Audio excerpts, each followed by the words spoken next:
The power of concentration. अध्याय 8। एकाग्रता मानसिक संतुलन देती है। आप पाएंगे कि जो व्यक्ति ध्यान केंद्रित करता है वह संतुलित रहता है, जबकि जो व्यक्ति अपने मन को भटकने देता है वह आसानी से परेशान हो जाता है। जब इस अवस्था में अवचेतन मन से ज्ञान चेतना में नहीं जाता है। दोनों चेतनाओं के सामंजस्य से काम करने से पहले मानसिक शांति होनी चाहिए। जब आप ध्यान केंद्रित करने में सक्षम होते हैं तो आपके मन को शांति मिलती है।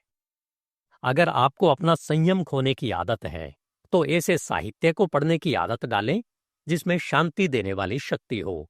जैसे ही आपको लगे कि आपका संयम खत्म हो रहा है, तुरंत कहें शांति, और फिर इस विचार को मन में रखें और आप कभी भी अपना आत्मनियंत्रण नहीं खोएंगे। जब तक मन में शांति नहीं होगी तब तक पूर्ण एकाग्रता नहीं हो सकती। इसलिए शांति के बारे में सोचते रहें, शांति से काम करते रहें, जब तक कि आप पूरी दुनिया के साथ शांति में न आ जाएं। क्योंकि एक बार जब आप इस स्थिति में पहुंच जाएंगे तो आपको अपनी इच्छा अनुसार किसी भी चीज पर ध्यान केंद्रित करने में कोई परेशानी नहीं होगी। जब आपके मन में शांति होती है तो आप डरपोक या चिंतित या भयभीत या कठोर नहीं होते, और आप किसी भी परेशान करने वाले विचार को अपने ऊपर हावी नहीं होने देते। आप सभी भय को दूर कर देते हैं और खुद को ईश्वरीय सत्ता की चिंगारी, एक सार्वभौमिक सिद्धांत की अभिव्यक्ति के रूप में सोचते हैं जो सभी स्थान और समय को भरता है। इस प्रकार अपने आप को अनंत की संतान के रूप में सोचें, जिसके पास अनंत संभावनाएं हैं। एक कागज लीजिए और उस पर लिखिए, मैं जो कुछ भी करना और बनना चाहता हूं उसे करने और बनने की शक्ति मुझ में है। इसे मानसिक रूप से अपने सामने रखें और आप पाएंगे कि यह विचार आपके लिए बहुत मददगार होगा। दूर रहकर अपने व्यवसाय पर ध्यान केंद्रित करने की गलती। आज सफल होने के लिए आपको ध्यान केंद्रित करना चाहिए, लेकिन ध्यान के गुलाम न बने और अपने व्यवसाय की चिंताओं को घर पर ही न ले जाएं। जैसे ही आप ऐसा करेंगे, आप दोनों तरफ से जीवन शक्ति को जलाएंगे और आग बहुत जल्दी बुझ जाएगी। बहुत से लोग अपने काम में इतने मग्न हो जाते हैं कि जब वे मंदिर जाते हैं तो वे उपदेशक को नहीं सुनते, क्योंकि उनका ध्यान अपने काम पर होता है। अगर वे थिएटर जाते हैं तो वे उसका आनंद नहीं ले पाते, क्योंकि उनका ध्यान अपने काम पर होता है। जब वे बिस्तर पर जाते हैं तो वे सोने के बजाय काम के बारे में सोचते हैं और आश्चर्य करते हैं कि वे क्यों नहीं सोते। यह गलत तरह की एकाग्रता है और खतरनाक है। यह अनैच्छिक है। जब आप अपने दिमाग से कुछ भी निकालने में असमर्थ होते हैं तो यह अस्वस्थ हो जाता है, क्योंकि लगातार कोई भी विचार रखने से शरीर में थकावट होती है। किसी विचार को अपने ऊपर हावी होने देना एक बड़ी गलती है, बजाय इसके कि आप उस पर शासन करें। जो खुद पर शासन नहीं करता वह सफल नहीं होता। अगर आप अपनी एकाग्रता को नियंत्रित नहीं कर सकते तो आपका स्वास्थ्य खराब हो जाएगा। इसलिए कभी भी किसी चीज में इतना मत डूब जाओ कि उसे छोड़कर दूसरी चीज न अपना सको। यही आत्मनियंत्रण है। एकाग्रता का अर्थ है किसी चुने हुए विचार पर ध्यान देना।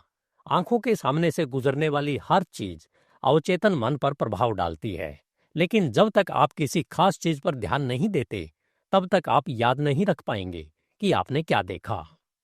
उदाहरण के लिए, अगर आप किसी व्यस्त सड़क पर बिना किसी ऐसी चीज को देखे चले गए जिसने आपका खास ध्यान आकर्षित किया हो, तो आप जो कुछ भी देखा उसे ध्यान नहीं रख पाएंगे। इसलिए आप सिर्फ वही देखते हैं जो आपका ध्यान आकर्षित करता है। अगर आप काम करते हैं तो आप सिर्फ वही देखते और याद रखते हैं जिसके बारे में आप सोचते हैं।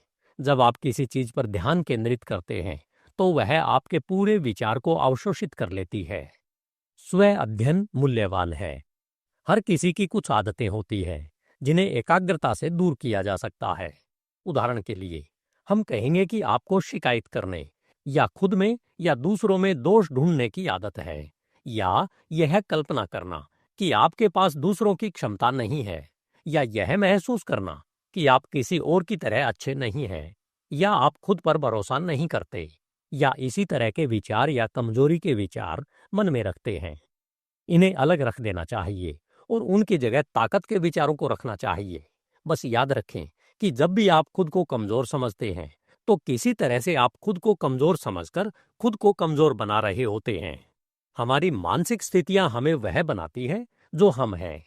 बस खुद पर नजर डालें और देखें कि आप चिंता, जल्लाहट और शिकायत करने में कितना समय बर्बाद करते हैं। जितना ज्यादा आप करेंगे, उतना ही आप कमजोर होंगे। जैसे ही आपको पता चले कि कोई नकारात्मक विचार आ रहा है, तुरंत उसे सकारात्मक विचार में बदल दें। अगर आप असफलता के बारे में सोचना शुरू करते हैं, तो सफलता के बारे में सोचना शुरू करें। आपके अंदर सफलता का बीज है। इसकी देखभाल उसी तरह करें जैसे मुर्गी अंडे पर सेती है, और आप इसे हकीकत बना सकते हैं। आप अपने संपर्क में आने वालों को भी वैसा ही महसूस करवा सकते हैं जैसा आप महसूस करते हैं, क्योंकि आप जिस तरह महसूस करते हैं उसी तरह के कंपन उत्सर्जित करते हैं, और आपके कंपन को दूसरे भी महसूस करते हैं।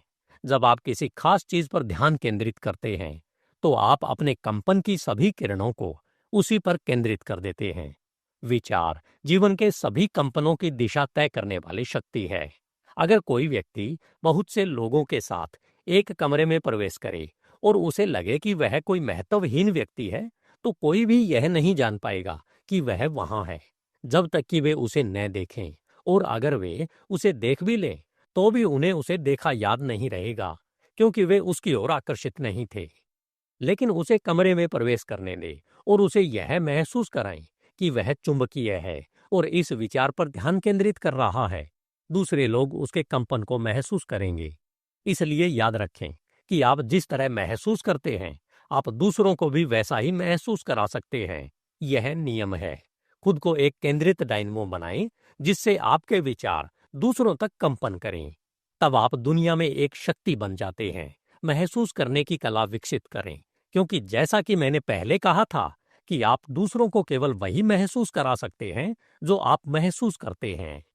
अगर आप इतिहास के सभी महान पात्रों का अध्ययन करेंगे, तो आप पाएंगे कि वे उत्साही थे। पहले वे खुद उत्साही थे, और फिर वे दूसरों में भी उत्साह जगा सकते थे। यह हर किसी में निहित है। एक बार जब यह जागृत हो जाती है, तो यह एक अद्भुत शक्ति बन जाती है। सफल होने के लिए सभी सार्वजनिक लोगों में यह शक्ति होनी चाहिए। एकाग्रता से इसे विकसित करें। दिन में कुछ घंटे अलग रखें, जिसमें आत्मा के साथ गहन वार्तालाप करें। सच्ची इच्छा और पश्चातापी हृदय से ध्यान करें, और आप वह सब हासिल कर पाएंगे जिसका आपने ध्यान किया है। यही सफलता का मूल मंत्र है। जैसा आप बनना चाहते हैं, वैसा ही सोचें, बोलें और कार्य करें, और आप वही बन जाएंगे जो आप बनना चाहते हैं। आप वही हैं जो आप सोचते हैं कि आप हैं, न कि आप जो दिखते हैं। आप दूसरों को बेवकूफ बना सकते हैं, लेकिन खुद को नहीं। आप अपने जीवन और कार्यों को उसी तरह नियंत्रित कर सकते हैं जैसे आप अपने हाथों को नियंत्रित कर सकते हैं। अगर आप अपना हाथ उठाना चाहते हैं, तो आपको पहले उसे उठाने के बारे में सोचना चाहिए। अगर आप अपने जीवन को नियंत्रित करना चाहते हैं, तो आपको पहले अपनी सोच को नियंत्रित करना चाहिए। ऐसा करना आसान है ना? हाँ, यह आसान है, अगर आप इस बात पर ध्यान केंद्रित करें कि आप किस बारे में सोचते हैं, क्योंकि केवल वही कर सकता है जो कहता है कि वह करेगा। हम एकाग्रता कैसे प्राप्त कर सकते हैं? इस प्रश्न का पहला और अंतिम उत्तर यह होना चाहिए, रुचि और दृढ़ उद्देश्य से। उद्देश्य जितना मजबूत होगा, एकाग्रता उतनी ही अधिक होगी। यूस्टिन मिलर, एमडी। सफल जीवन वे हैं जो एकाग्र रहते हैं। पूरी तरह से असहाय लोगों की भीड़, जिन्हें देर सवेर दान पुण्य से देखभाल करनी पड़ती है, वे लोग हैं जो कभी एकाग्र नहीं हो पाए और जो नकारात्मक विचारों के शिकार बन गए।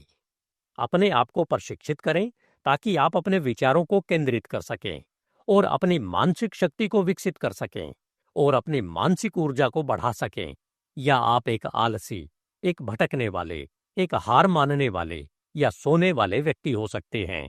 यह सब इस बात पर निर्भर करता है कि आप कैसे ध्यान केंद्रित करते हैं या अपने विचारों को केंद्रित करते हैं। तब आपकी सोच एक निश्चित शक्ति बन जाती है, और आप किसी ऐसी चीज के बारे में सोचने में समय बर्बाद नहीं करते जो आपके लिए अच्छी नहीं होगी। आप उन विचारों को चुनते हैं जो आपको वह दिलाने का साधन बनेंगे जो आप चाहते हैं, और वे एक भौतिक वास्तविकता बन जाते हैं। हम विचारों की दुनिया में जो कुछ भी बनाते हैं, वह किसी दिन भौतिक रूप ले लेगा। यही नियम है, इसे मत भूलना। पुराने दिनों में लोग एकाग्रता के बिना भटक जाते थे, लेकिन यह कुशलतापूर्वक का दिन है, और इसलिए यदि हमें कोई सफलता हासिल करनी है तो हमें अपने सभी प्रयासों को एकाग्र करना होगा। लोग अक्सर वह क्यों नहीं कर पाते जिस पर वे ध्यान केंद्रित करते हैं?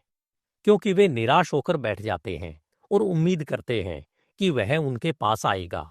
लेकिन अगर वे अपने सबसे बड़े प्रयास से उस तक पहुंचने की कोशिश करेंगे तो वे पाएंगे कि वह उनकी पहुंच में है। कोई भी हमें सीमित नहीं करता, बल्कि हम खुद ही हैं। हम आज जो कुछ भी हैं वह आंतरिक परिस्थितियों के परिणाम स्वरूप हैं। हम बाहरी परिस्थितियों को नियंत्रित कर सकते हैं, वे हमारी इच्छा के अधीन है। अपनी एकाग्रता के माध्यम से हम जो चाहते हैं उसे आकर्षित कर सकते हैं, क्योंकि हम सार्वभौमिक शक्तियों के साथ एकाकार हो जाते हैं, जिससे हम जो चाहते हैं उसे प्राप्त कर सकते हैं। आपने दौड़ें तो देखी ही होंगी, वे सभी एक साथ दौड़ते हैं। हर किसी का मन दूसरों से पहले लक्ष्य पर पहुंचने पर होता है। यह एक तरह की एकाग्रता है।